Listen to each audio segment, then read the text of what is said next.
linha que vem pela frente, né?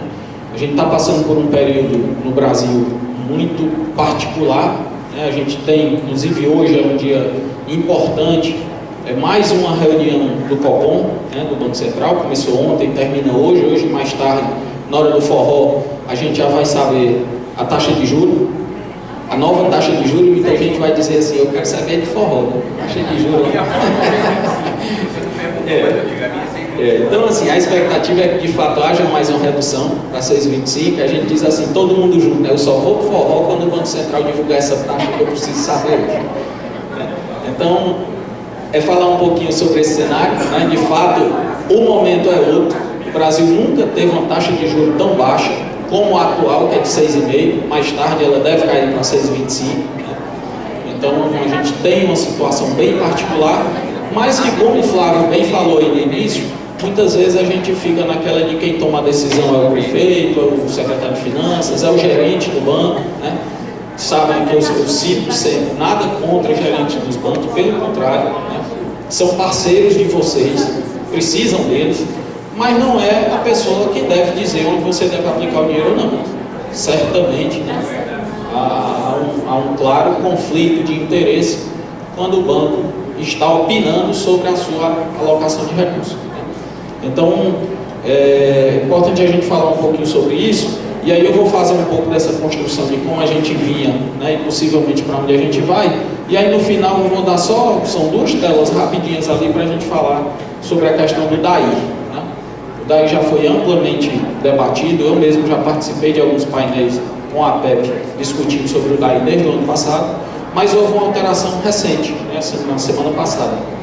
Então é importante só passar aqui para vocês, que eu acho que muitos até nem sabem ainda, mas é coisa simples, mas que é importante, eventualmente é um marcadorzinho lá no CadPrev que você não faz, e isso não permite que você envie o DAI. Então, para a gente iniciar aqui, eu vou falar um pouquinho, é importante que a gente saiba, né, para quem não sabe ainda, que há esta relação nas nossas aplicações financeiras. Vários de vocês aqui têm 100% do patrimônio aplicado em título público. Quem não tem 100% deve ter aí 90%, 80%, né? E aí tem a sua grande maioria aplicada em título público, que é como deve ser, né? A aplicação mais conservadora que a gente tem. Eu também, até no seminário recente que a gente fez em Garanhuns, até trouxe uma tela lá onde eu coloco os recursos dos RPPS são sagrados. Então, a primeira coisa é a gente saber que a gente tem que preservar esse dinheiro. Ah, mas eu ficar em título público eu não vou bater meta. A gente tem uma meta a ser batida, a gente precisa se comprometer com ela, mas antes disso a gente precisa preservar esse recurso. E aí a gente sempre sugere, óbvio, varia de um instituto para outro, do porte, do próprio perfil, né? Mas pelo menos aí 80%, 90% do patrimônio em título público. No entanto, a gente tem essa seguinte situação, né?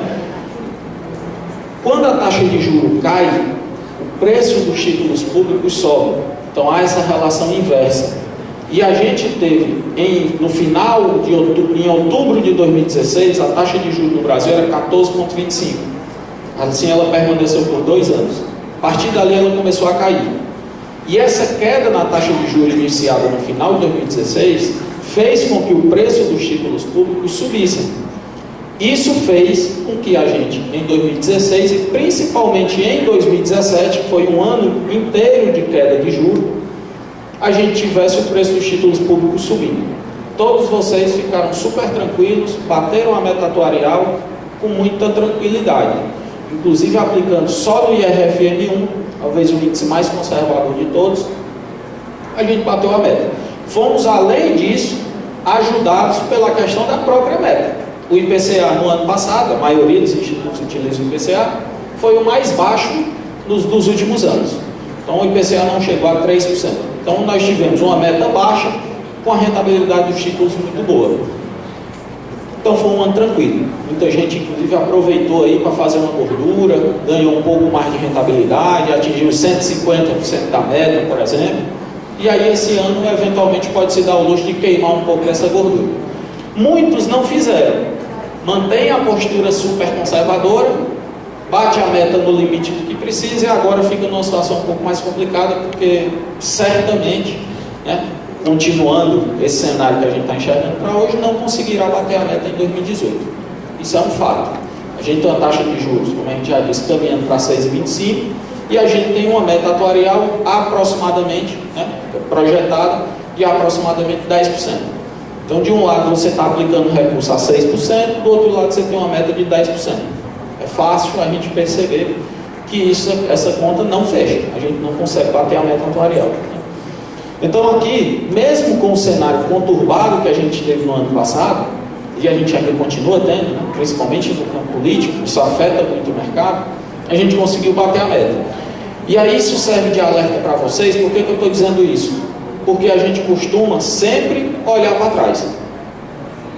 E aí eu canso de ver isso. Tem alguns aqui que são até clientes nossos de longa data, que dizem assim, eu estou querendo mudar de um fundo tal para outro, porque eu estou vendo que esse aqui é que está bom. Você está vendo como? Eu estou olhando aqui o relatório para trás, dos últimos meses, do mês passado, do mês retrasado, e eu vi que ele foi bom. Eu vou tirar daquele e vou botar nesse. Então a gente tem um costume de olhar para trás. O mês passado foi bom? Foi o mês passado. Passou. A gente não dirige o carro olhando para o retrovisor. A gente olha para saber o que foi que passou, eventualmente alguma coisa serve de alguma referência para a gente.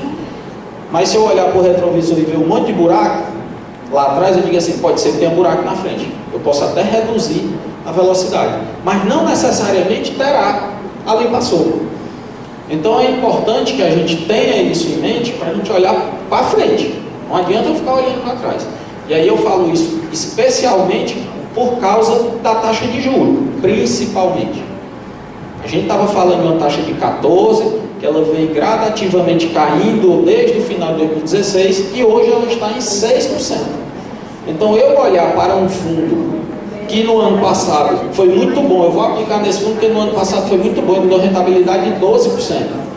Um fundo DI, que seja, um fundo atrelado ao CDI, ele me deu uma rentabilidade de 11, 12, 13 no ano passado. Esse ano ele vai dar de 6, a mesma aplicação. O IRFM1, que no ano passado ele deu uma rentabilidade muito boa, esse ano ele vai dar uma rentabilidade ruim. Então a gente precisa ter ciência disso.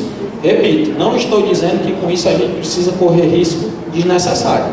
Pelo contrário, precisa preservar o recurso do Instituto. Mas a gente só precisa saber que a gente precisa dar um passo à frente, precisa se especializar mais, precisa conhecer mais, precisa debater mais, porque a gente tem uma meta atuarial a ser cumprida e essa é fundamental para a gente conseguir ter o equilíbrio atuarial, né? Então aqui, se a gente olhar esse período, essa linha azul que vocês estão vendo aqui é a taxa Selic, como foi que ela se comportou nos últimos anos. Então a gente está vendo aqui ela iniciando em 2013. Alguns gestores aqui que estão há mais tempo viveram esse momento aqui de 2013 e devem lembrar o trauma que foi.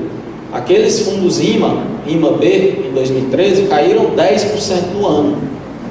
Então foi um ano muito ruim. A gente tinha vindo em 2012 sensacional, a rentabilidade foi de quase 30%. E aí o que muito gestor fez?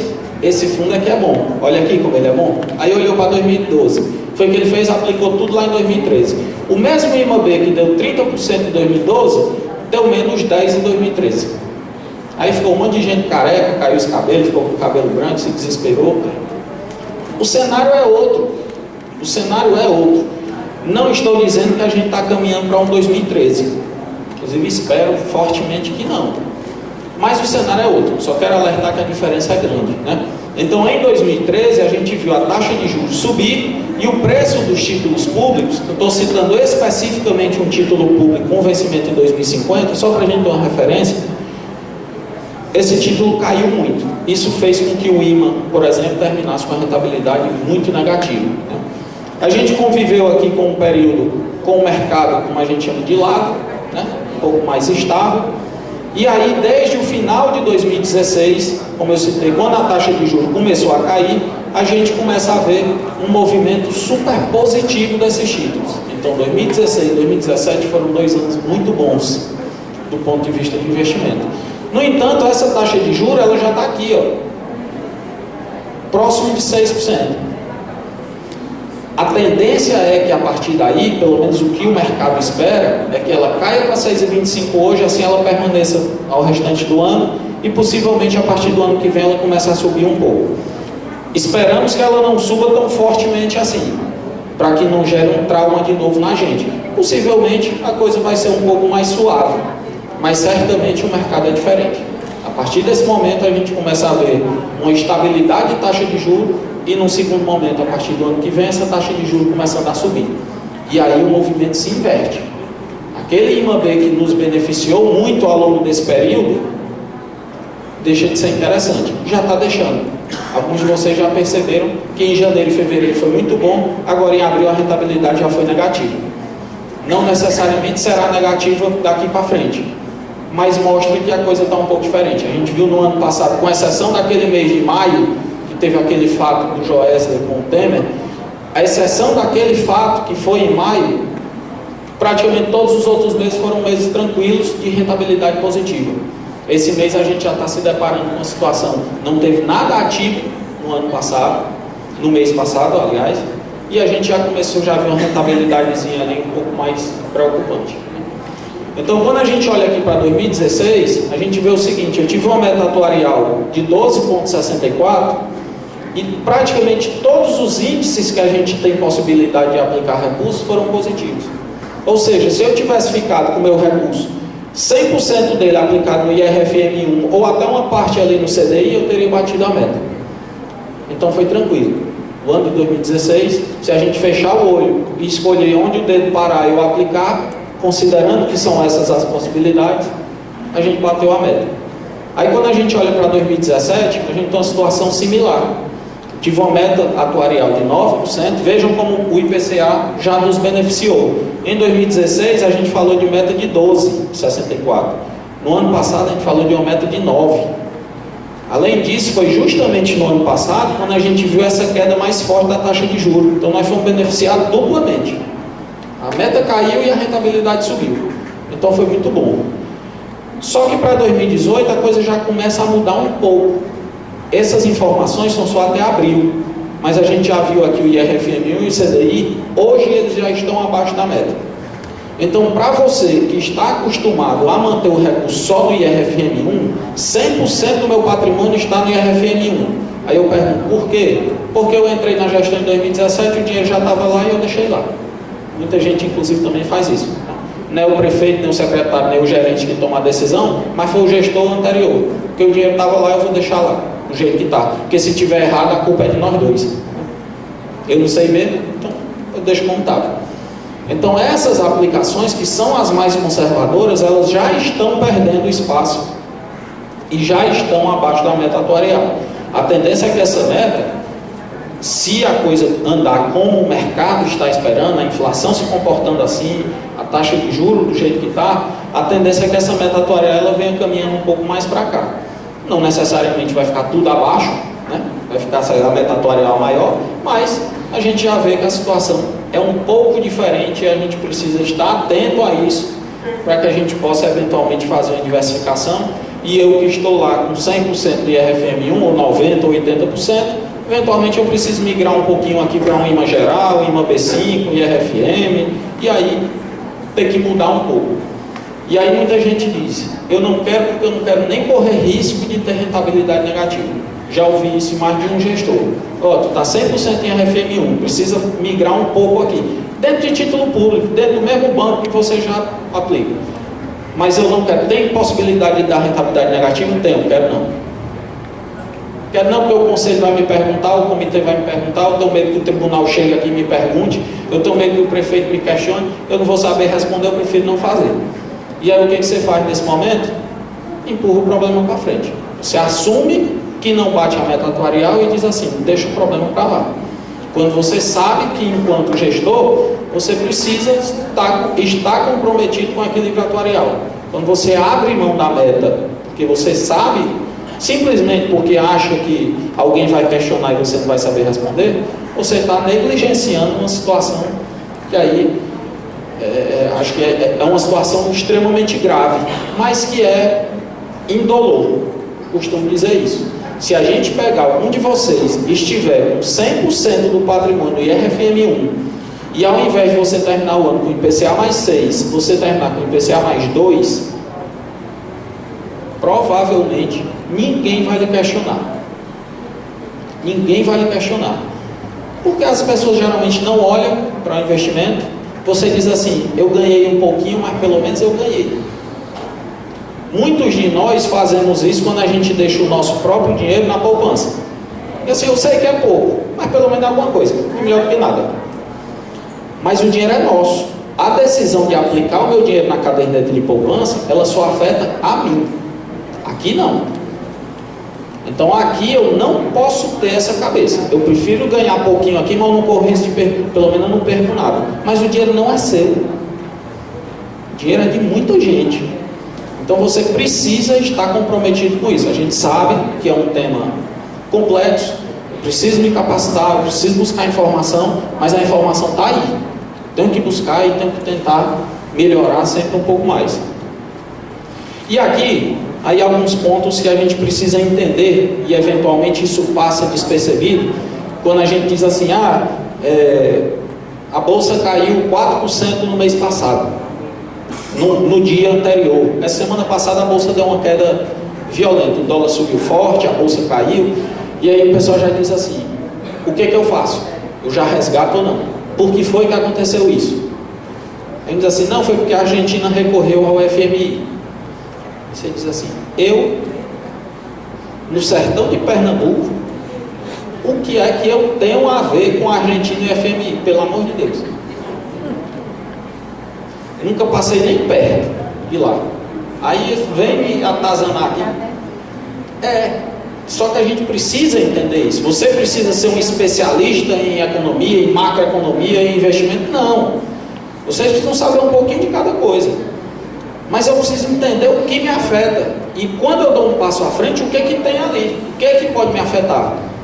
E aí, na hora que a Argentina recorre ao FMI, que de fato aconteceu recentemente e trouxe muita volatilidade ao mercado, junto com isso, os Estados Unidos aumentaram a taxa de juros, esse conjunto de fatores fez com que o mercado nacional estressasse muito. E a gente teve rentabilidade negativa. Só que aí eu pergunto a vocês assim, isso de fato... Você acha que a Argentina recorrer ao FMI vai mudar completamente o cenário nacional? Não. Nos afeta? Claro que nos afeta. A Argentina é um parceiro importante comercial do Brasil. Nós somos emergentes. E aí o dito primeiro mundo olha para a gente como um todo. A gente está no mesmo barco. Se a Argentina está ruim, ele diz assim, talvez daqui a pouco o Brasil também vá. Então a gente acaba sendo afetado. Mas isso naturalmente vai se recuperando. Então, quando você olhar, eu vou fazer um investimento, por exemplo, em ações. E aí eu vi que em determinado dia a Bolsa caiu 5%. Você diz assim, meu Deus, eu resgato ou não? Como alguns, teve um cliente específico nosso que disse isso. A Bolsa caiu 5%. Eu já vou resgatar ou não? Vocês, a maioria, estão num período de acumulação de patrimônio. A gente está tratando de recurso previdenciário que é de longo prazo. Eu tenho que olhar lá para frente. A Bolsa caiu um dia, por quê? Porque a Argentina recorreu ao FMI e isso trouxe volatilidade e a Bolsa caiu. Isso significa que, qual é o impacto direto no público? Por quê? Porque é a aplicação de menor risco. E a gente tem que preservar esse recurso. Obviamente, rentabilizando. Mas essa parte que eventualmente eu vou correr risco e que eu vou tentar ter uma rentabilidade um pouco maior, por exemplo, no caso de Bolsa, 2, 5, 7% do seu patrimônio. E aí não necessariamente precisa ser todo de uma vez, não necessariamente precisa estar em um fundo só, não necessariamente precisa ser só em bolsa, a gente tem outras opções, né? Então, passando rapidinho aqui, a gente vê juros e inflação mais alta no mundo, especialmente nos Estados Unidos. Na hora que os Estados Unidos aumentam a taxa de juros lá, hoje está em 3%, passou muito tempo em 0%. Na hora que essa taxa de juros aumenta lá, a aplicação em títulos americanos fica mais atrativa. Ao mesmo passo em que eles estão aumentando a taxa de juros, isso está tornando a aplicação lá, que é o país mais seguro do mundo, isso se torna atrativo, a gente está reduzindo nossa taxa aqui. Então é natural que haja uma migração de recursos daqui para lá. Se vocês estão acompanhando, vocês viram o dólar bater aí em 3,70 recentemente. Para quem pensa em viajar, em casa de câmbio ele já passou de R$4. Então a gente vive essa situação, a gente precisa conviver com isso, né? Alta do dólar nos emergentes, né? Crescimento econômico no mundo, o mundo está crescendo também num ritmo razoável. Guerra comercial entre Estados Unidos e China, aí de novo, o que é que eu tenho a ver com isso, né? Mas temos muito a ver. Vocês viram que essa guerra mexeu com aço, por exemplo. O Brasil é um grande exportador de aço para os Estados Unidos, com taxação mais alta. Isso afeta a gente aqui também. E as commodities em alta. Isso de certa forma nos beneficia, porque somos exportadores de commodities, favorece a economia nacional. Internamente, a gente começa a ver uma recuperação da economia mais lenta do que o que a gente esperava, né? As reformas não avançaram, então até está dito aqui. Não se sabe se ainda há espaço, né? O governo está tentando aí na janela entre outubro e dezembro, talvez com um novo presidente já conversar. Possivelmente isso não aconteça, né? A gente vai ter dificuldade com isso. E a gente já tem, até em função dessa lentidão um pouco maior, menos geração de emprego, menos consumo. Isso puxou um pouquinho, inclusive as projeções de crescimento econômico, que estavam em torno de 3% para 2,5% aproximadamente. Inflação menor que o esperado. A inflação, até em função dessa recuperação mais lenta, a inflação projetada inicialmente para em torno de 4%, hoje possivelmente em torno de 3,5%, né?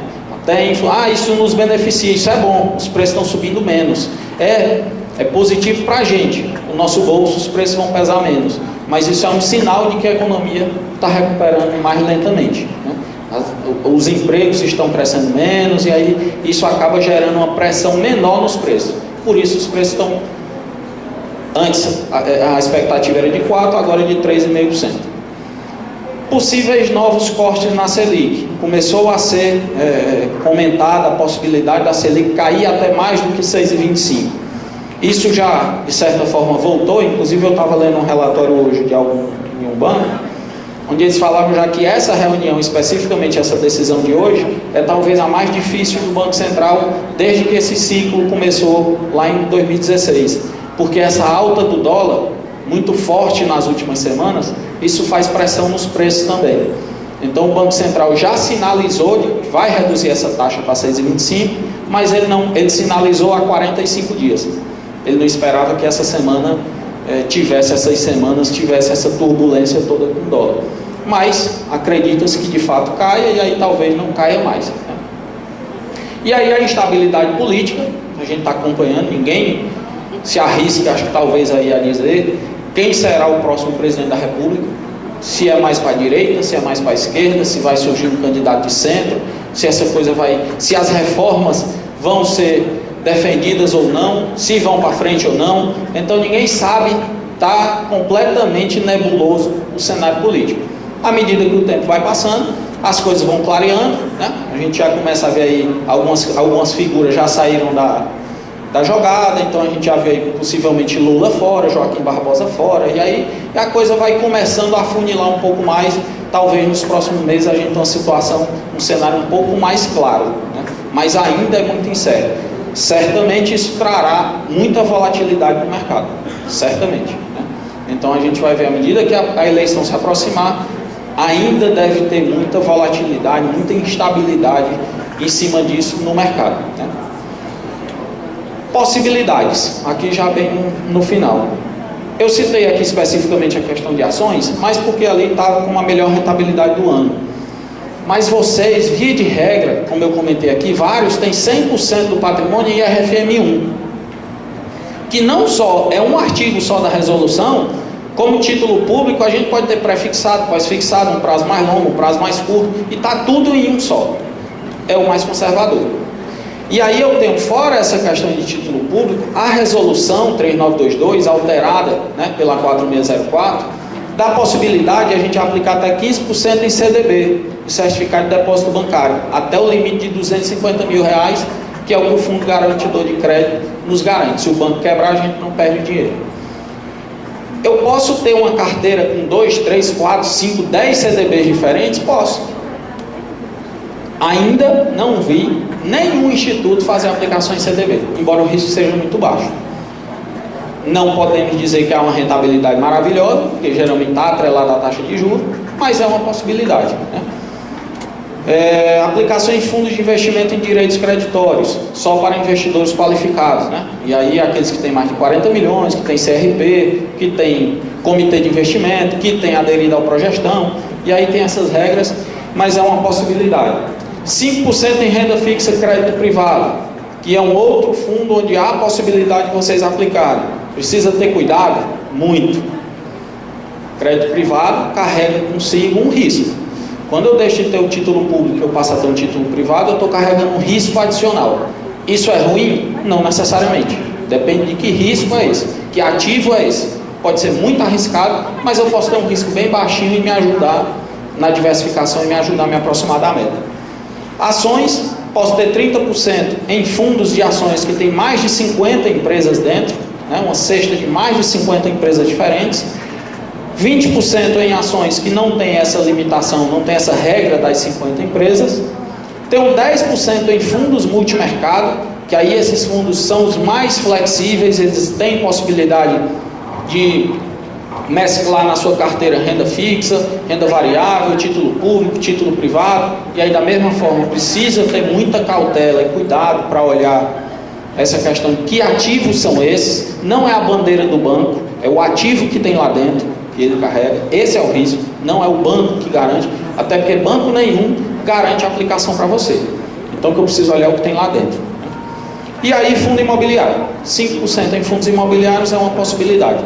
Então eu estou elencando aqui 1, 2, 3, 4, 5, 6, 7 possibilidades. Se eu até tirar o FDIC, que é para qualificado, a maioria não é, 6 possibilidades diferentes de aplicação que qualquer um pode fazer e que geralmente a gente não faz nenhuma. Diz assim, eu preciso bater a minha meta. O que eu faço?